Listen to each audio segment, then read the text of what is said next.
A very good day to everyone. This is Ankita Arora from Study Made Easy. So basically this is just a small video regarding this chapter, that is payment of tax. Payment of tax में what I found, this section number 50 amendment भी है and it is important also. क्यों important है? Because in every attempt, I am talking every attempt, हर एक attempt में क्या होता है, ICAI एक ना एक calculation, at least one calculation they give you for the calculation of interest. And I find कि ये थोड़ा सा मुझे लगा कि इम्पॉर्टेंट हो सकता है, तो आई वॉज लाइक कि okay let's record the video. So section number 50, ma'am ये सेक्शन नंबर 50 किस चीज़ के लिए? तो section number 50 is about interest on delayed payment. It is about what? Interest on delayed payment. अब ये जो इंटरेस्ट ऑन डिलेड पेमेंट है, सबसे पहले सेक्शन 50 आप समझ पा रहे होगे कि ma'am what is interest on delayed payment. जब भी आप पेमेंट करने में डिले करते हो, जब भी आप क्या कर रहे हो, पेमेंट करने में डिले कर रहे हो, तो आपको इंटरेस्ट पे करना होता है. अब क्या मैम हर बार ये एप्लीकेबल है? नहीं. There are two circumstance when this things applicable. कब ऐसा होता है कि इंटरेस्ट एप्लीकेबल होता है? There are only two circumstance. Circumstance number 1, ये जो पर्सन है ये ऐसे सिर पे हाथ क्यों रखा हुआ है, परेशान हो गया क्योंकि इसने गलती कर दी. कौन सी गलती कर दी? या तो इसको जो टैक्स पे करना था आइदर फुल्ली और part of the tax delay हो गया पे करने में, पूरा टैक्स पे नहीं किया, या पार्ट ऑफ द टैक्स है जो इसको पे करना चाहिए था वो पे नहीं करा है, दैट मीन्स डिले हो गया. तो दैट इज़ द रीज़न इसको इंटरेस्ट एप्लीकेबल हो सकता है. या फिर ये जो पर्सन है इसने आईटीसी क्या किया है, यूटिलाइज कर लिया है. देखो एक चीज़ होती है आईटीसी को रॉन्गली अवेल करना. आप अवेल कर लोगे ठीक है, लेकिन अवेल करके जब आप उससे रॉन्गली क्या करते हो, यूटिलाइज करते हो, तो बात वहाँ पे आती है भी क्या यूटिलाइजेशन होता है, कैसे अवेल होता है, that we will understand. But अभी सिर्फ आप समझते जाओ कि देयर आर टू सर्कमस्टेंसेस, दो सर्कमस्टेंस है, या तो आपने पेमेंट ऑफ टैक्स में डिले किया है या फिर आईटीसी अवेल करने के बाद रॉन्गली यूटिलाइज किया है. तो this is basically about utilization of ITC, जो आप गलत तरीके से यूटिलाइज करते हो. अब इस पर्सन को पे करना होगा इंटरेस्ट. 24% पहले था, अब वो हो गया 18%. मैम अमेंडमेंट क्या है? सिर्फ ये कि इनिशियली इट वॉज 24% इंटरेस्ट, लेकिन अब आपको कितना इंटरेस्ट पे करना है? 18% इंटरेस्ट पे करना होगा. ठीक है, इतना सी बात थी. लेकिन अब मैम जब इंटरेस्ट पे करते हैं तो हमें ड्यूरेशन पता होना चाहिए, कहाँ से कहाँ तक इंटरेस्ट पे होता है. फिर आपने बोला कि मैम रॉन्गली यूटिलाइज करेंगे तब इस आईटीसी पे इंटरेस्ट पे होगा. तो ma'am when it is considered to be wrongly utilize, कब ऐसा बोलेंगे कि ये रॉन्गली यूटिलाइज हो चुका है? रॉन्गली यूटिलाइज के केस में कहाँ से कहाँ तक मुझे इंटरेस्ट पे करना होगा? तो अब वो चीज़ हम समझते हैं. पहला फ्लो लेके जाते हैं कि if there is delay in payment of tax. तो अगर आपका डिले हुआ है पेमेंट ऑफ टैक्स में तो ड्यूरेशन क्या होगा? सिंपल सी बात है, जिस दिन आपका ड्यू डेट था for the payment of tax, जिस दिन क्या था, जिस दिन आपका ड्यू डेट था for the payment of tax, वहाँ से जिस दिन आप एक्चुअली पे करोगे वहाँ तक आपको इंटरेस्ट पे करना है. तो this is from the due date till the actual date of payment. From due date till the actual date of payment you have to pay the tax. ठीक है, फिर इसके बाद आगे आते हैं. यहाँ पे क्या लिखा है, कौन से अमाउंट पे टैक्स पे करना है. एक तो हो गया कि ड्यूरेशन की, when I am required to pay the tax. अब ड्यूरेशन के बाद अमाउंट क्या होगा जब मुझे टैक्स पे करना है? तो सिंपल सा अमाउंट है, the portion of tax you have not paid. वो पोर्शन ऑफ द टैक्स जो आपने पे नहीं किया. अब उसको इस यहाँ पे कैसे लिखा है, only on that portion of tax that would be paid by debiting the electronic cash ledger. Simple सी बात है भाई, अगर आपके पास आईटीसी अवेलेबल है एंड आपका टैक्स पेबल आता है तो वो तो आपके आईटीसी से ही एडजस्ट हो जाएगा. तो आप एक्चुअल में जो कैश लेजर से पे करना चाहिए था आपको टैक्स, जो कैश लेजर से आपको क्या करना था, टैक्स पे करना था, वही तो डिले कर दिया आपने पे करने में. तो जितना अमाउंट कैश लेजर से आपको पे करना चाहिए था उसको जितना आपने डिले किया है उस अमाउंट पे यू हैव टू पे कितना? 18% पे टैक्स. और ये रहा उसका ड्यूरेशन. ये तो बड़ा सिंपल है. लेकिन यहाँ पे अब एक चीज़ और याद रखना, ये कुछ एक्सेप्शन दिया है, यहाँ ये एक्सेप्शन लिखना रह गया है, प्लीज़ इनकॉर्पोरेट, ये एक एक्सेप्शन है। एक्सेप्शन क्या बोलता है? If return is furnished after the commencement, suppose करो आपको कैश पे करना चाहिए था, आपको क्या करना चाहिए था? कैश पे करना है। कैश क्यों पे करना है? टैक्स पे करना है आपको इलेक्ट्रॉनिक कैश लेजर से, ठीक है। अब जनरली क्या होता है, जब मेरी टैक्स लाइबिलिटी आती है, टैक्स लाइबिलिटीज में से आईटीसी को हम यूटिलाइज कर लेते हैं और उसके बाद बचा हुआ जो पेमेंट है इलेक्ट्रॉनिक कैश लेजर से जाता है।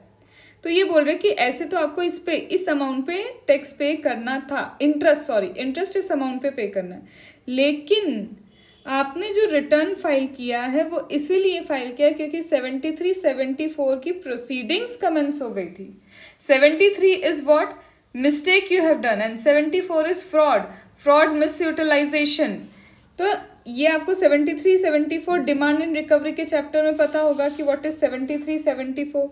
तो अगर आपके अगेंस्ट क्या है, डिमांड इनिशिएट हुआ है, आपके अगेंस्ट क्या है 73 बिकॉज आपने गलती की है ना, आपके अगेंस्ट डिमांड इनिशिएट हुआ है, या फिर 74 आपने फ्रॉड किया है due to which demand has been initiated, तो बोलते हैं कि इस रीज़न से आपने रिटर्न फाइल किया।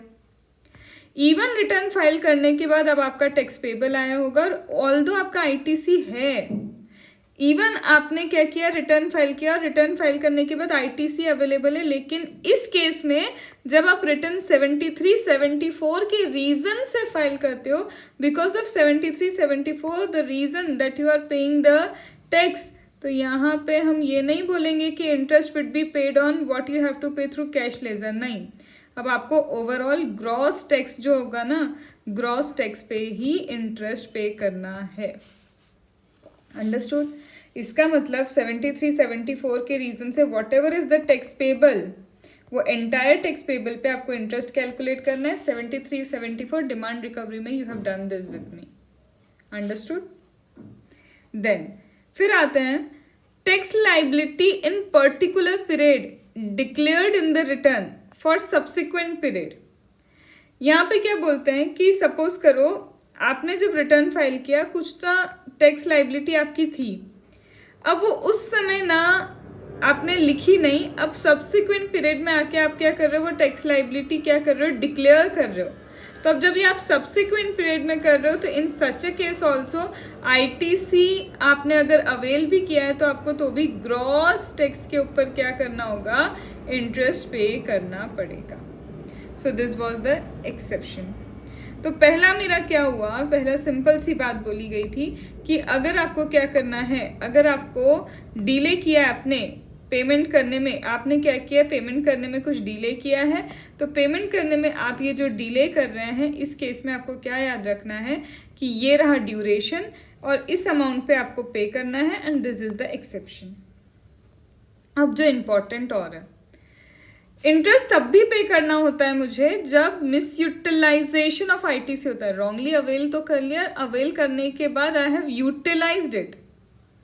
अगर आप यूटिलाइज कर लेते हो तो from the date you utilize it, and utilize करने के बाद वापस पे करो ना, रिवर्स करना पड़ेगा उसको। तो date you utilize and the date you reverse, यहाँ से यहाँ तक का आपको क्या करना होगा, इंटरेस्ट पे करना होगा। So the date you utilize and the date it is reversed actually, वहाँ से वहाँ तक का you have to pay the interest at the rate of 18%। Simple था ड्यूरेशन। लेकिन अब ड्यूरेशन के रिस्पेक्ट में वो बोलते हैं कि यहाँ पे ये जो आपने बोला है utilization and date of reversal, इसकी बात बोले तो बोलता है कि अगर सपोज करो आपको रिटर्न फाइल करना होता है अंडर सेक्शन 39, तो जिस दिन आपने रिटर्न फाइल किया या फिर ड्यू डेट जिस दिन एक्चुअल में रिटर्न फाइल करना चाहिए था, जिस दिन आपने रिटर्न फाइल किया या फिर अंडर सेक्शन 39 जो ड्यू डेट है जिस दिन रिटर्न फाइल होना चाहिए था, इसमें से जो भी अर्लियर होगा, रिवर्सल की डेट कब मानी जाएगी, वो यही बोल रहा है। रिवर्सल की डेट अगर आपको सेक्शन नंबर 39 का रिटर्न फाइल करना है तो एक्चुअल डेट और due date whichever is earlier होगी, और सपोज आपको रिटर्न फाइलिंग की रिक्वायरमेंट नहीं है तो इस केस में ये इंपॉर्टेंट है, date on which balance of ITC falls below the amount of ITC wrongly availed. देखो यहाँ बोला है सीधी सी बात कि अगर रॉन्गली यूटिलाइज किया है तो जिस डेट को आपने रॉन्गली यूटिलाइज किया है वो, और यहाँ पे जब आप रिवर्स करोगे यहाँ से यहाँ तक आपको इंटरेस्ट पे करना होगा।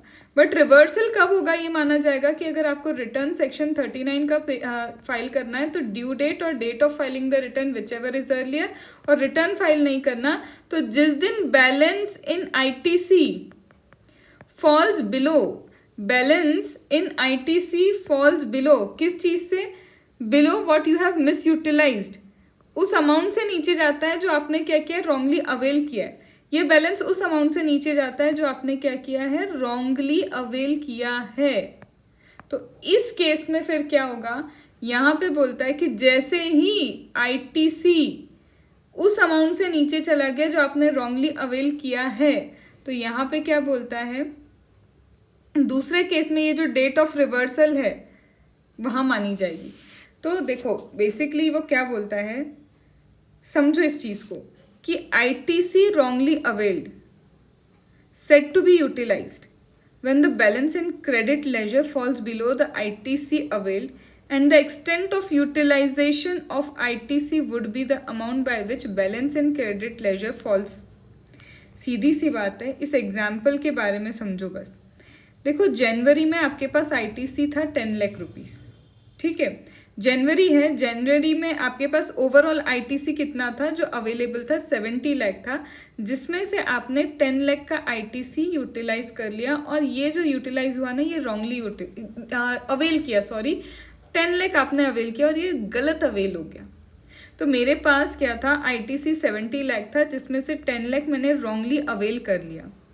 अब जिस दिन मेरे ITC में बैलेंस इस 10 लाख से नीचे जाएगा ना, उस दिन मान लिया जाएगा कि मैंने इसे रॉन्गली क्या कर लिया है, यूटिलाइज कर लिया है। उस दिन क्या माना जाएगा, मैंने इसे क्या किया है, रॉन्गली यूटिलाइज किया है। Are you getting?